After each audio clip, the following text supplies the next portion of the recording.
Vaya buscando en su Biblia la carta a los Gálatas.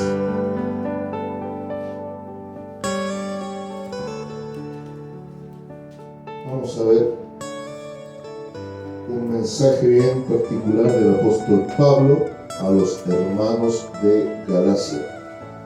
Gálatas capítulo 3, versículos 1 hasta el versículo 5. Gálatas capítulo 3, versículos 1 al 5.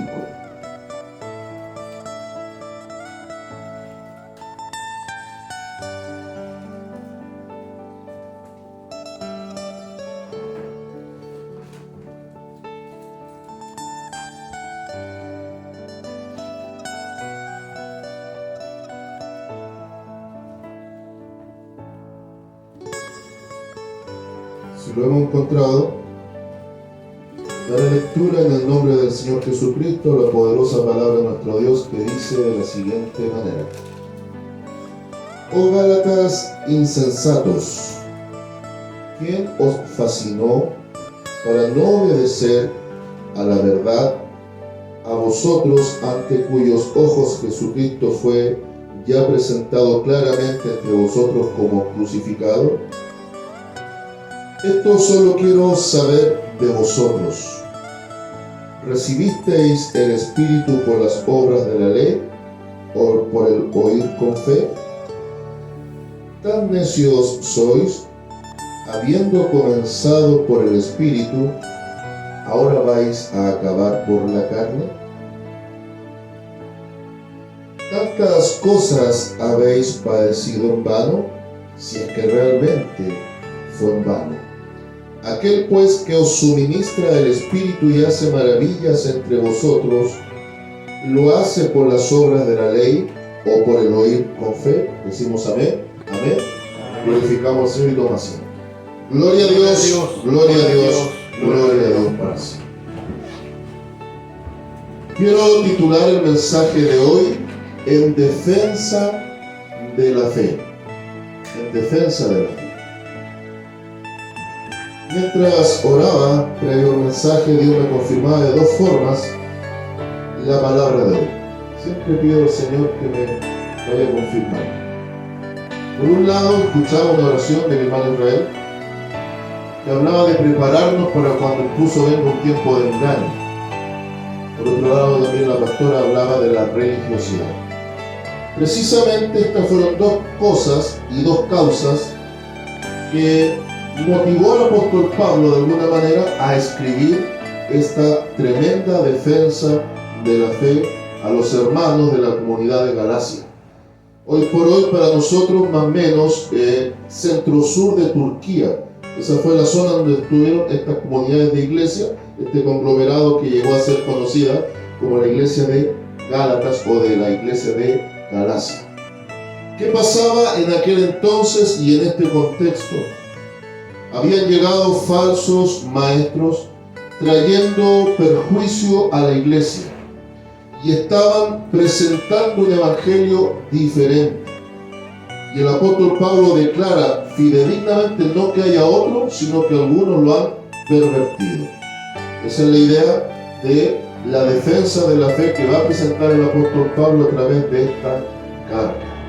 Lo otro interesante es considerar que a veces se da un mal entendimiento, un mal enfoque a este pasaje en específico. Se piensa que comenzar en el Espíritu tiene que ver con todo lo que se asocia a la parte carismática de dones o administración de dones. Y terminar en la carne, muchos llegan a pensar que tiene que ver con que se nos apagó el Espíritu. Pero vamos a ir indagando el día de hoy, y quiero ser breve, en que Pablo, el apóstol, se refería a otro asunto en donde sí realmente hay que poner bastante atención. Y el asunto es cómo realmente vivimos el Evangelio, cómo realmente llevamos adelante nuestra práctica de la fe y en quién o qué descansamos en este caminar del Evangelio. Me llama mucho la atención cómo comienza este capítulo. De hecho, me atrevo a decir que esta es una de las cartas más potentes en cuanto al lenguaje que el apóstol emplea para dirigirse a una iglesia en específico, porque los trata con dureza. Después de hacerle un saludo cordial, va inmediatamente y ataca el asunto en cuestión. Pero ahora comienza diciéndoles: oh Gálatas insensatos. Yo quiero que nos mentalicemos un momento, amada iglesia, en los días actuales en donde no se llega a dimensionar qué es lo que es realmente un mensaje confrontacional por medio de la Escritura, donde estamos en un tiempo de iglesia tan extraño, en donde el foco central de los mensajes tiene que ver con la parte motivacional, donde se nos motiva, y muchas veces relegamos en segundo plano el mensaje cristocéntrico, dejamos a Cristo relegado y nos enfocamos en el hombre. Y la palabra, si la analizamos con calma, sobre todo en las áreas de doctrina como esta, es a la inversa. El apóstol Pablo, su meta es posicionar a Cristo como el centro del mensaje y provocar un golpe a la conciencia para que la iglesia se corrija. De hecho, si analizamos lo que es apología o apologética, la defensa de la fe tiene que ver con el salvaguardar o cuidar realmente la doctrina en la cual hemos creído. Y el apóstol les dice eso: ustedes claramente habían entendido el mensaje. En un inicio habían comprendido lo que yo les transmití. Les prediqué a Cristo y a Cristo como crucificado. Y les hice entender que por la fe en esa obra ustedes son salvos. Por la fe en la obra de Jesucristo. Pero algo había ocurrido, y es aquí donde el apóstol los trata de insensatos. Oh Gálatas insensatos. Mire, si fuésemos más a la raíz del lenguaje, el apóstol Pablo los estaba tratando de tontos, de idiotas, de personas sin entendimiento. Y pongamos atención, que le está hablando a gente de iglesia, le está hablando a una comunidad cristiana, no le está hablando a un mundo indiferente o ignorante de las cosas de Dios. Usó un método bastante fuerte de confrontación, similar al método que más de una vez usó el Bautista o el Señor Jesucristo hacia su propio pueblo. ¿Se recuerda cuando el Bautista le decía a los fariseos: generación de víboras? Cuando Cristo en San Juan 8 les dice a los fariseos: son hijos del diablo. Ese lenguaje a veces no está muy bien asimilado en la iglesia, sobre todo del siglo XXI, porque se piensa que es ofender gratuitamente al pueblo. Y más que una ofensa al pueblo, aquí es un llamado de atención del Espíritu Santo a través del mensaje para un golpe de conciencia y aprender a reconocer cuál es nuestro verdadero fundamento. ¿Por qué he titulado el mensaje en defensa de la fe? Porque de todas las cartas escritas por el apóstol Pablo, Romanos es la cátedra de doctrina. Ahí hay un grueso de doctrina, una carta larga de 16 capítulos extraordinarios. Pero resulta que la carta a los Gálatas tiene un complemento de doctrina directa con Romanos, pero esta, aunque es más breve, mire, ¿cuántos capítulos son? Veamos, no son más de 6 capítulos. Pero en 6 capítulos el apóstol Pablo sienta precedente de doctrina, pero también hace una gran defensa de la fe frente a movimientos de un evangelio diferente. ¿Cuáles eran esos movimientos diferentes? Aquí viene algo bien interesante. Pablo tuvo 2 grandes grupos de oposición: los que venían de afuera trayendo una ciencia diferente, un conocimiento diferente, pero aquí en este caso está apuntando a los que desde el mismo corazón del judaísmo, que se habían convertido al cristianismo, ahora querían agregarle una obra a la gracia de salvación. Y es ese el foco de atención. No se le puede añadir ni una obra humana a una salvación que depende de Cristo y es gratuita. Ese era el foco. Entonces ahora comienza a llamar la atención de la iglesia. Le dice: oh Gálatas insensatos, algo pasó con ustedes, algo terminó provocando en ustedes que desvariaran, que se fueran de la verdadera fe sencilla en la cual estaban posicionados. Y les dice, y me gusta, porque comienza con exclamativo y después vienen varias interrogantes, lo que se denominan preguntas retóricas, que desde la misma pregunta podemos extraer la respuesta. Les dice: ¿Quién os fascinó para no obedecer a la verdad? A vosotros, ante cuyos ojos Jesucristo fue ya presentado claramente entre vosotros como crucificado. ¿Sabe que aquí usa una palabra tremenda el apóstol Pablo? El fascinar. Pablo el apóstol está diciendo en el lenguaje nuestro: ¿quién los embrujó? ¿Quién los hechizó? ¿Quién realmente tuvo el poder persuasivo para que ustedes cambiaran su fundamento? Entendamos, le está hablando a gente de iglesia y les dice que los embrujaron, que los hechizaron, que realmente los sedujeron al punto que ahora cambiaron los fundamentos en los cuales habían creído. ¿Cuál era el fundamento? Jesucristo y Jesucristo crucificado. Entendamos ese tiempo. En ese tiempo era crucial poner el antecedente, sobre todo pensando que la iglesia nació desde el mismo judaísmo, poner como antecedente que hay un nombre por excelencia en el cual hay salvación, el nombre de Jesucristo de Nazaret. Y el libro de los Hechos redunda mucho en eso. Por ejemplo, en 4:12, Pedro dice que en ningún otro hay salvación, porque no hay otro nombre bajo el cielo dado a los hombres para ser salvos, solo el nombre de Jesucristo de Nazaret. Y el otro punto focal era presentarlo a través de la obra de la cruz, porque el apóstol Pablo enseñó claramente que por medio de la crucifixión de Jesucristo, el hombre vuelve a estar en paz con Dios. Y a través de esa obra, el derramamiento de la sangre de Jesús, no solo estamos en paz con Dios, sino que somos adoptados como sus hijos con un destino eterno. Pero pone el antecedente que hay algo que va a generar esa salvación. Y Pablo en Efesios lo enseña claramente en el contexto del capítulo 2. Dice que esto es por medio de la fe, una fe sencilla.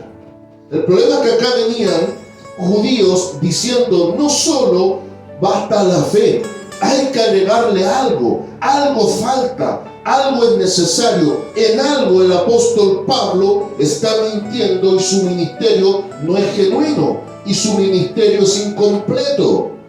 Es por eso que el apóstol, después de saludar, dice que no hay otro evangelio. Hay algunos que perturban, pero después él defiende su ministerio, al punto que declara que en un momento determinado incluso tuvo una confrontación con el apóstol Pedro. Dice que lo confrontó cara a cara, porque Pedro había caído en el jueguito de la hipocresía.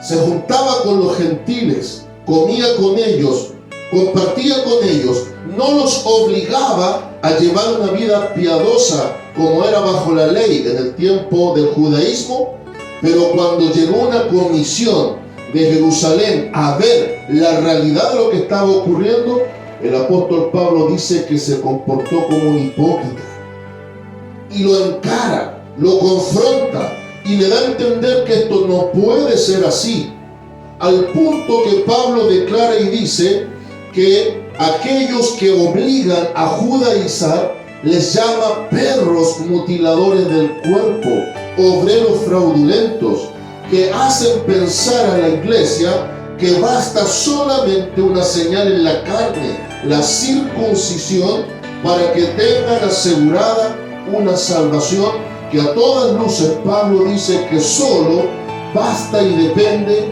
de la fe correcta en la persona indicada, la fe en Jesucristo.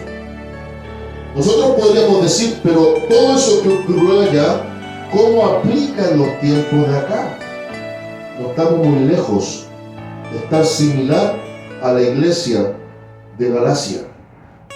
Hay cristianos que basan su vida en base al sacrificio y en base a la obra. Sustentan su fe en base a lo que podemos hacer y lograr.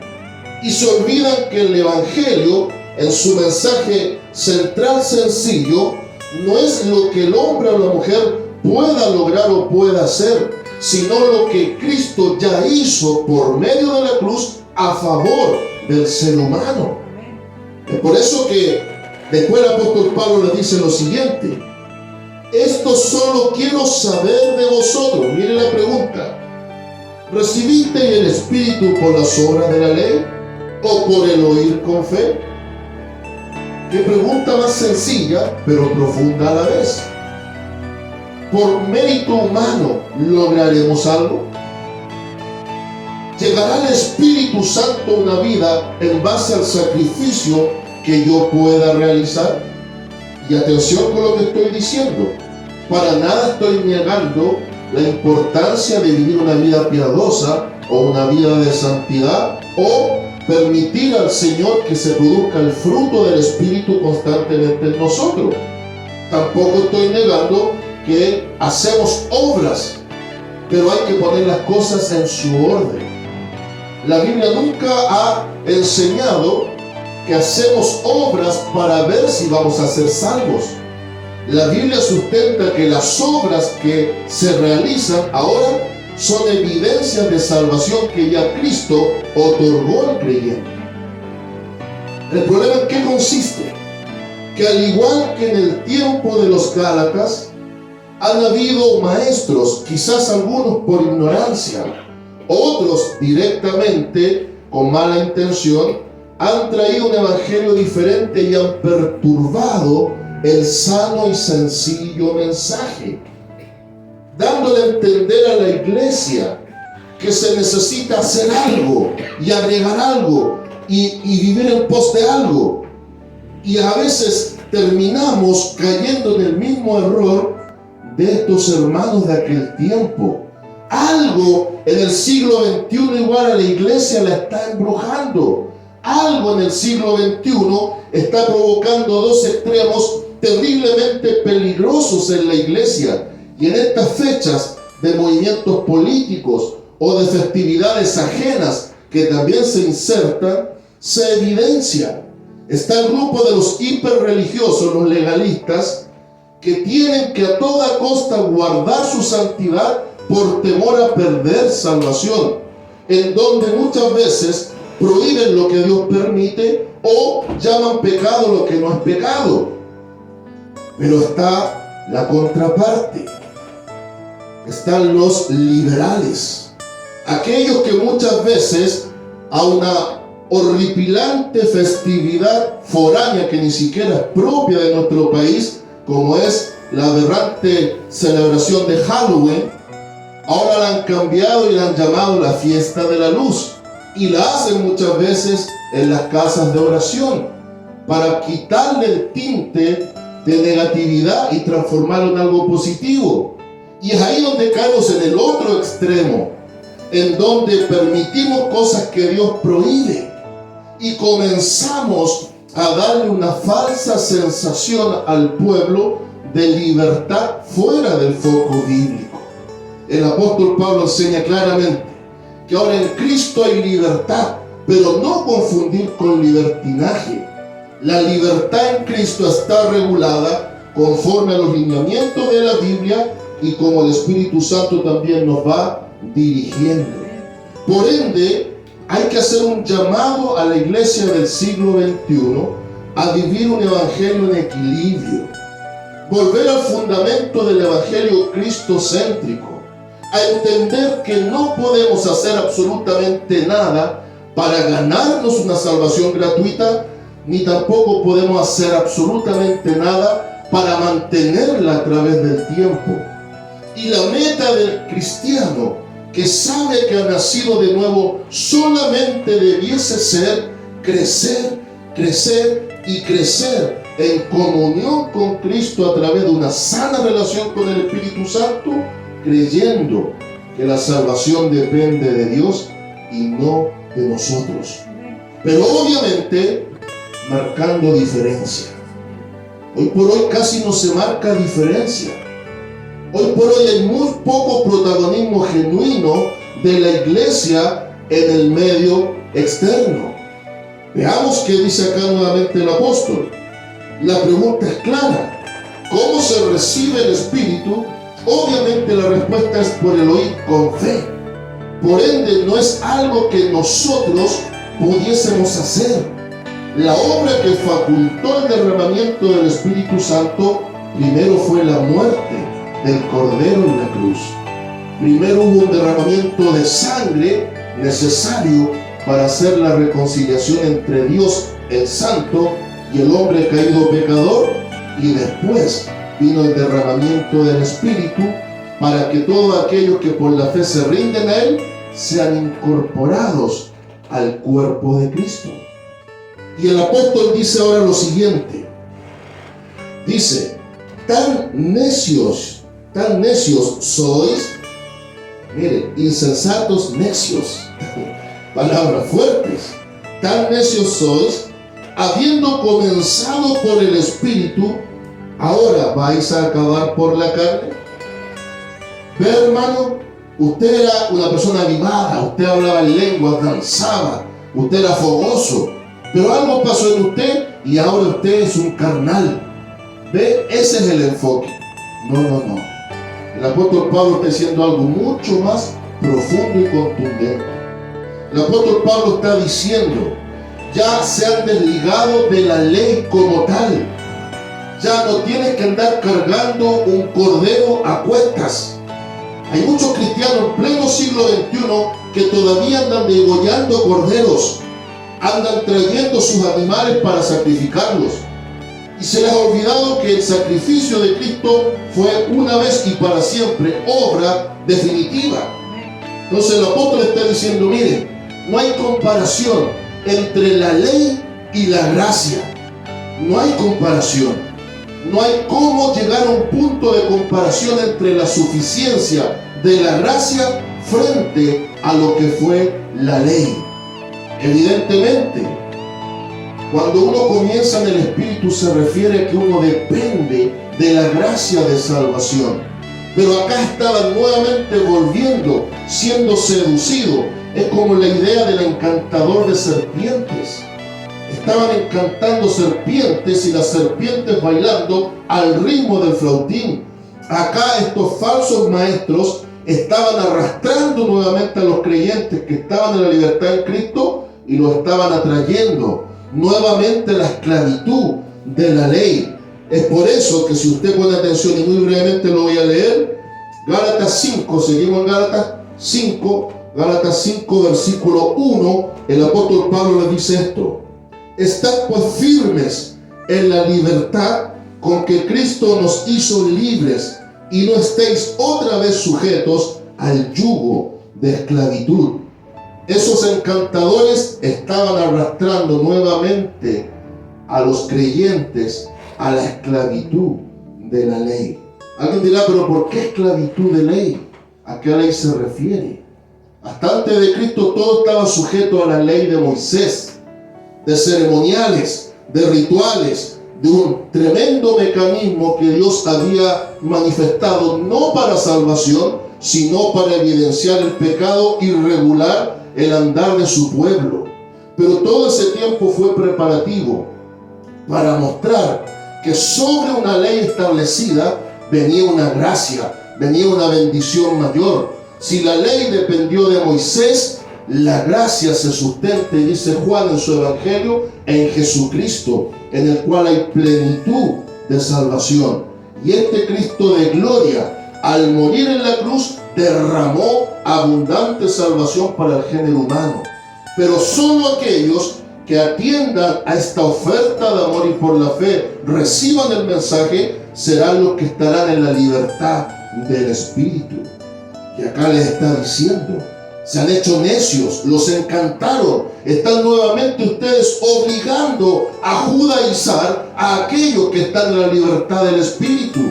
No caigan en aquello. Hoy por hoy, en estos dos grandes extremos, la iglesia del siglo XXI ha perdido el fundamento. Algunos dando falsas esperanzas, falsas expectativas, poniendo al hombre por sobre a Cristo para recibir beneficios y mostrar que Dios le ha llamado para que usted cumpla sus sueños, lo cual es una aberración al mensaje verdadero. Pero por la contraparte están aquellos que para ellos todo absolutamente es pecado y debemos guardarnos de tal forma dentro de una burbuja prácticamente incontaminada para evitar pérdida de salvación. El apóstol está diciendo algo diferente. Ya eres libre en Cristo, ya eres salvo en Cristo, pero ahora vive conforme a lo que Cristo ha determinado para ti. ¿Vas a volver a las obras de la ley? ¿Es necesario que te circuncides? Yo creo que algunos saben lo que está ocurriendo en este tiempo de iglesia.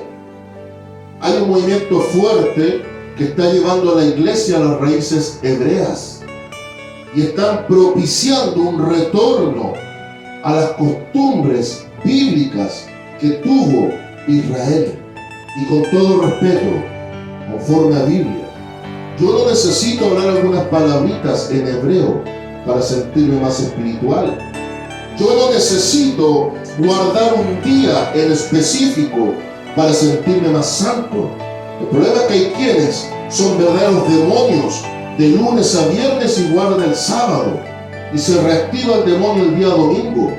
O hay otros que en su contraparte son demonios de lunes a sábado y piensan que basta solamente llegar el domingo a la casa de oración.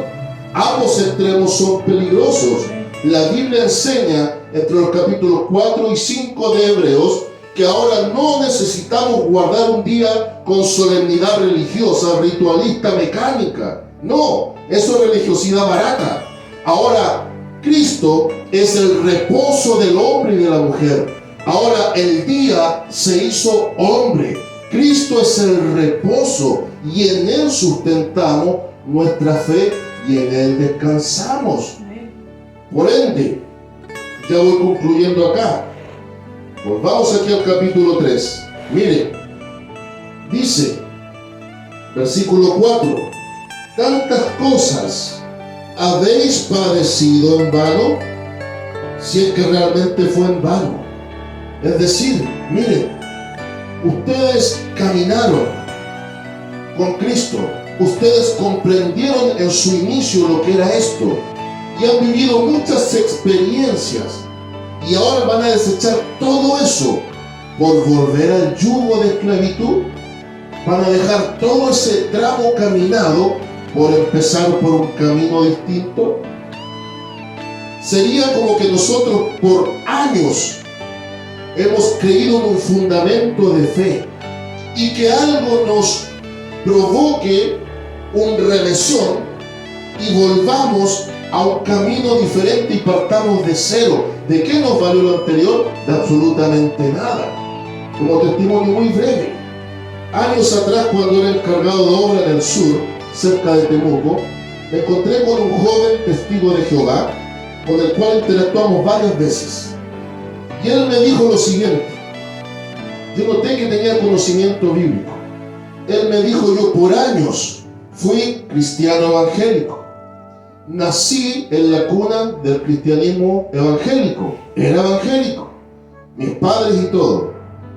Pero da la impresión de que en su hogar no se vivía lo mismo que se vivía en el templo. La idea de la hipocresía daña mucho.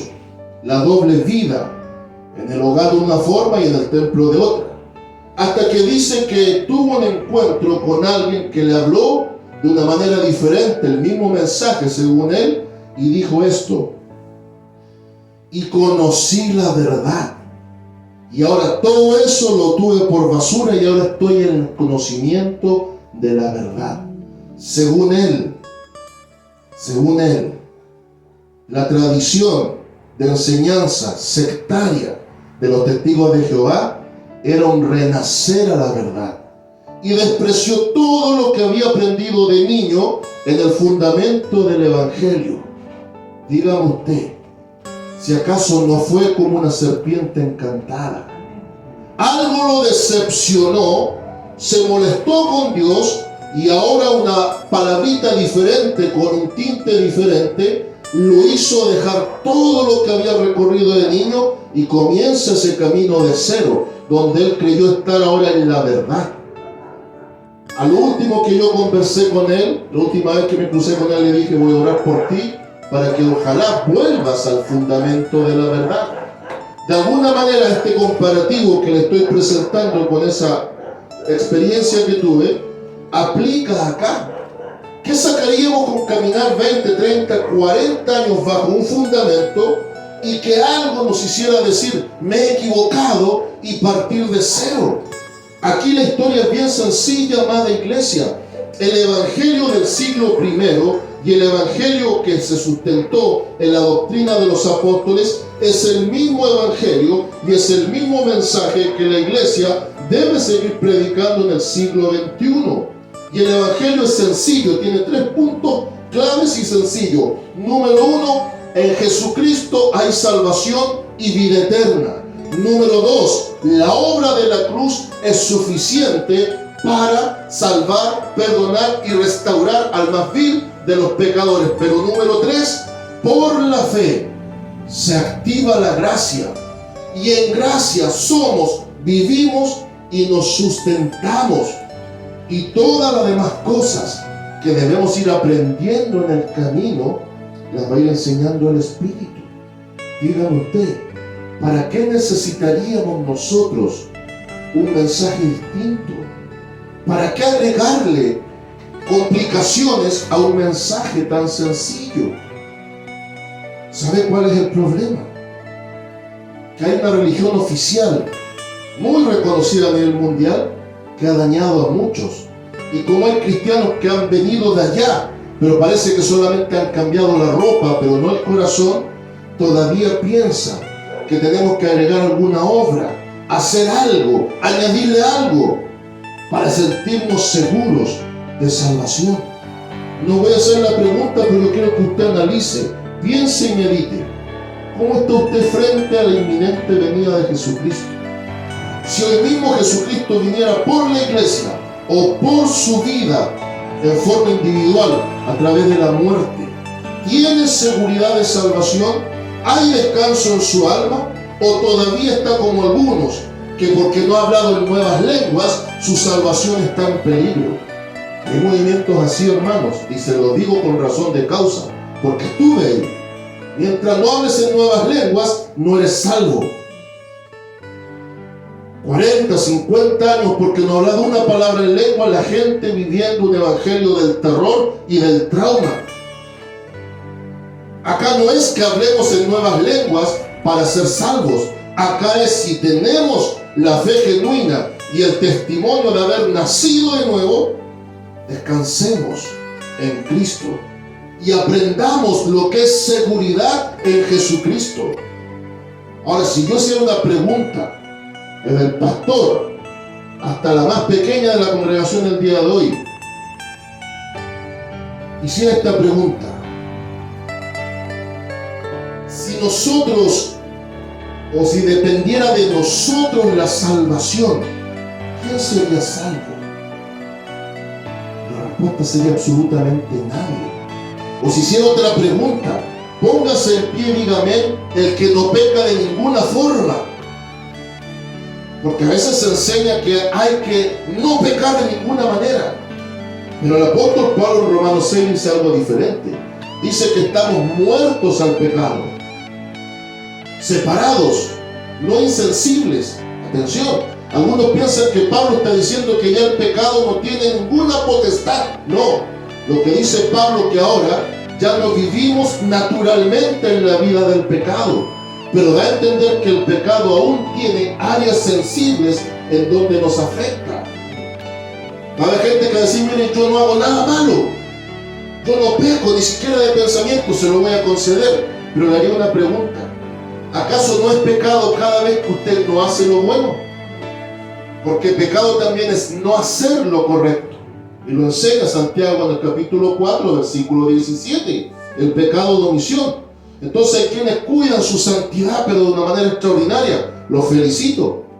Pero cuando muchas veces no atiende al necesitado en la calle, le da la espalda al que está en necesidad, o no cumple con siquiera entregar el mensaje de salvación, omitiendo algo de lo que Dios dice que hagamos, ya también está en pecado. Ahora, aquellos que se cuidan de no llevar una vida de pecado en la práctica, bien, pero no me venga a decir que hay ser humano alguno que no peque siquiera de pensamiento. Entonces, el pecado, claro, ya fue anulado por la obra de la cruz, pero mientras estemos en este cuerpo que está siendo transformado, siempre van a haber instancias, áreas y momentos en el que el pecado o la tentación puede irnos afectando. Imagínense, si no aprendiéramos a descansar en Cristo, si no fuese por la fe en Él y la obra de Él, ¿quién sería salvo? Cerrando el mensaje, dice: aquel pues que os suministra el Espíritu y hace maravillas entre vosotros, ¿lo hace por las obras de la ley o por el oír con fe? Si usted ha escuchado con fe el mensaje de hoy, mi llamado es al descanso, genuinamente al descanso. Obviamente que si hemos pecado, le hemos fallado al Maestro, o en algún área tenemos temores, traigamos todo eso a los pies del Maestro. Si hemos pecado, pidamos perdón. Si le hemos fallado, pidamos perdón. Si hay algún temor o algo en nosotros que afecta nuestra relación con Él, traigámoslo a los pies de Cristo. Pero aprendamos a vivir en este tiempo de evangelio tan complejo, a vivir un evangelio práctico, un evangelio no del terror, sino un evangelio de esperanza, de fe y de seguridad. Y diga en su corazón: si Cristo viene por la iglesia o viene hoy por mí a través de la muerte, de Cristo soy. Y como Pablo dijo, para mí el vivir es Cristo y el morir ganancia. Póngase en pie, vamos a orar un instante.